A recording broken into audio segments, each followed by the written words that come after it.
Hi students, commerce క్లాస్కు మరోసారి స్వాగతం. So slow learners, failure క్యాండిడేట్స్కు మరోసారి వారి కోసమే ఈ వీడియో ఉంది. కాకపోతే కొంచెం వీడియోలో ఈ లెక్కలో మనం ఈరోజు చేసే లెక్కలో కొద్దిగా లెంగ్త్గా ఉంటుంది. ఇది 10 మార్కుల క్వశ్చన్. చాలా కొద్దిగా ఆలోచన చేస్తే ఈజీగా వచ్చేస్తుంది. మనం కష్టం అనుకుంటే హార్డ్గా అనిపిస్తుంది. ఓకే, దీని గురించిన సమాచారం కొంత ఇయ్యదలుచుకున్నాం. సో ఇది అంతగా అవసరం లేదు, వరుసగా 2-3 లెక్కలు చేస్తే మీకు ఈజీ అయిపోతుంది.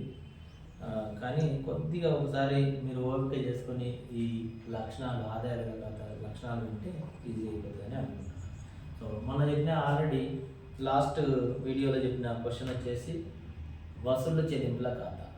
అది 5 మార్కుల్లో ఉంటుంది. ఇదేమో 20వ నెంబర్లో వస్తుంది. క్వశ్చన్ పేపర్లో 20వ నెంబర్లో మనకు వచ్చేస్తుంది ఆదాయ వ్యయాల ఖాతా. సో వసూళ్లు చెల్లింపుల ఖాతాను ఇచ్చి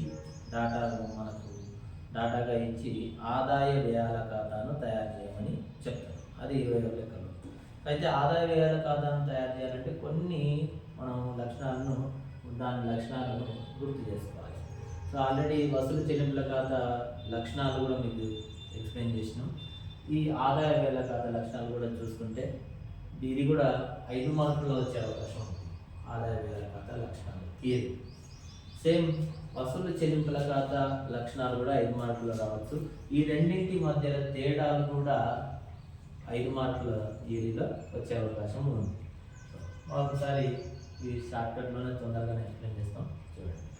సో ఇది ఆదాయ వ్యయాల ఖాతా వచ్చేసి నామమాత్రపు ఖాతాను పోలి ఉంటుంది.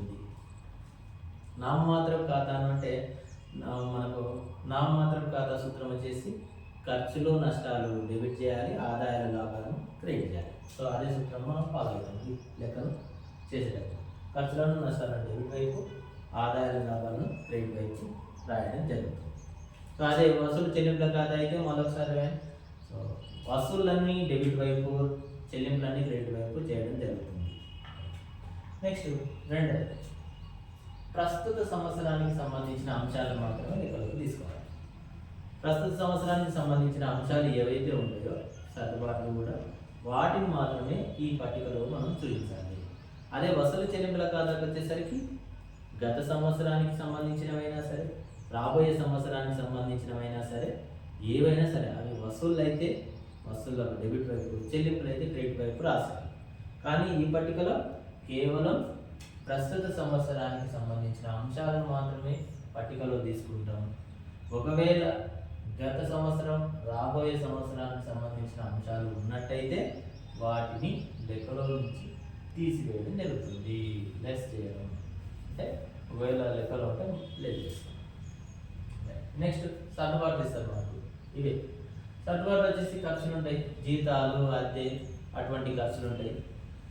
అలాంటి ఖర్చులు ఏవైనా చెల్లించాల్సి ఉంటే పట్టికలో సంబంధిత ఖర్చుకు ప్లస్ చేస్తాం, యాడ్ చేస్తాం.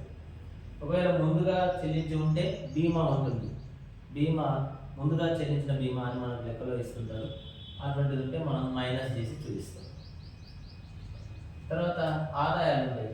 ఆదాయాలు, చందాలు అటువంటివి ఉంటాయి. ఈ లాభాపేక్ష లేని సంస్థలు కాబట్టి చందాలు, అటువంటి దానికి రావలసిన చందాలు అని ఇస్తుంటారు.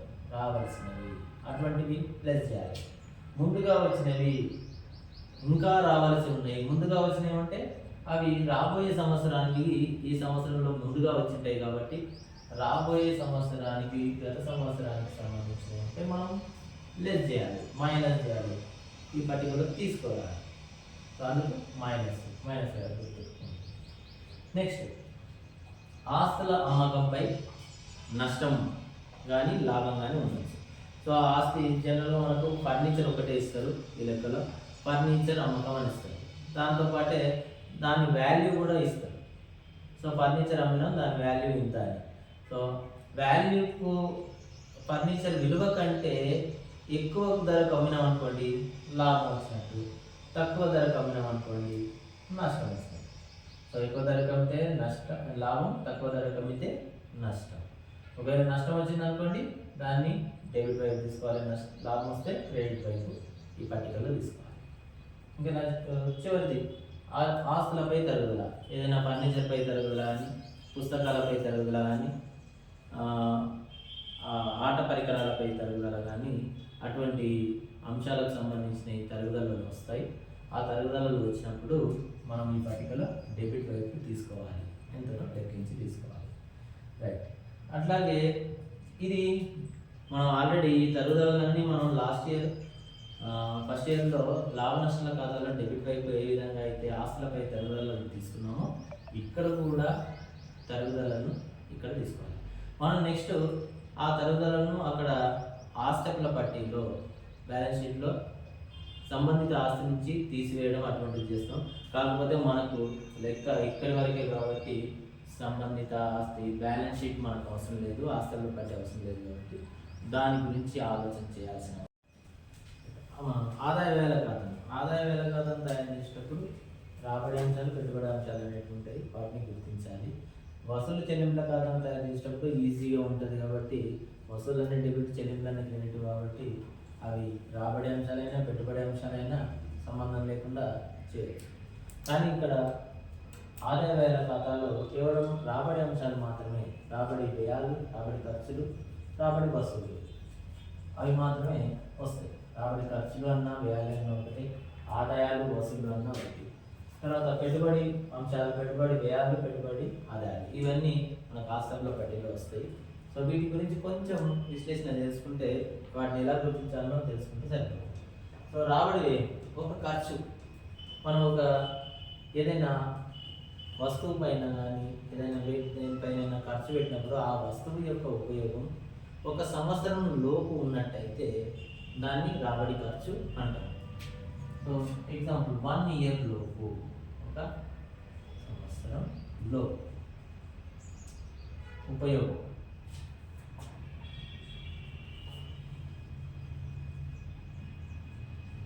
ఖర్చు యొక్క ఉపయోగం 1 ఇయర్ లోపు ఉంటే అది రాబడి ఖర్చు అవుతుంది. ఎగ్జాంపుల్ వచ్చేసి జీతాలు, అద్దె మొదలైనవి. అదే ఖర్చు యొక్క ఉపయోగం సంవత్సర కాలానికి మించి దీర్ఘకాలం ఉన్నట్టయితే అది పెట్టుబడి ఖర్చు అవుతుంది. సో దానికి ఎగ్జాంపుల్ 1 ఇయర్ పైన ఉపయోగం 1 ఇయర్ పైన పైబడి ఉన్నట్లయితే సో అవి ఆస్తులు, ఫర్నిచర్ కావచ్చు,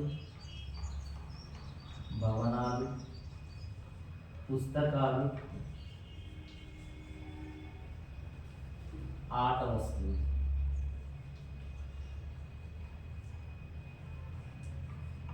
మొదటి సో ఇది వీటిపైన పెట్టే ఖర్చు యొక్క ఉపయోగం ఒక సంవత్సర కాలానికి పైబడి ఉంటుంది కాబట్టి అవి పెట్టుబడి వ్యయాలు. ఇవి ఆదాయ వ్యయాల ఖాతాలో ఇది రావు. ఇవన్నీ ఖర్చుల యొక్క ఉపయోగం, ఇది గౌరవార్థకాలు, ఉపకార వేతనాలు, ఇంకా రకరకాలుగా ఉంటాయి. వినోదాల ఖర్చులు,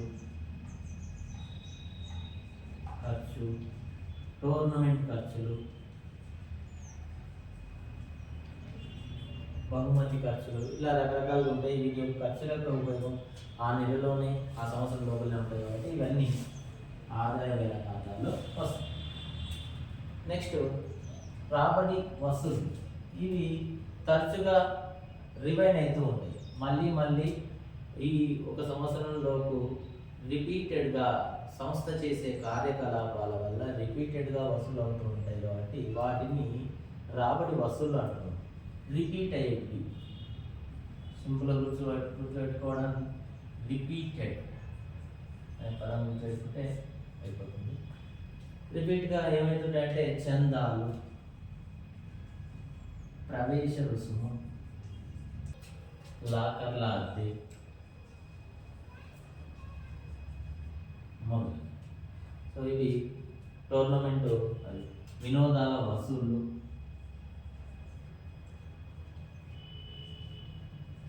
ఇంకా మొదలైనవి ఉంటాయి. మనకు లెక్కలకు వచ్చినప్పుడు ఈజీగా. తర్వాత రిపీటెడ్గా వసూలయ్యేవి రాబడి ఆదాయాలు, సంస్థ చేసే కార్యకలాపాలు. అవే సంస్థ ఇవి ఆదాయ వేల ఖాతాలో వస్తాయి.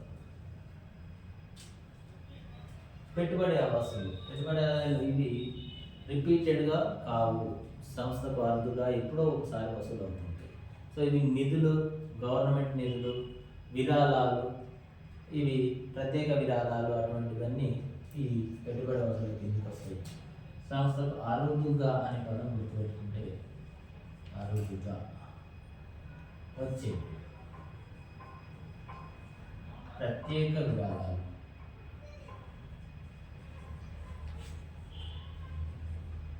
ప్రత్యేక నిధులు,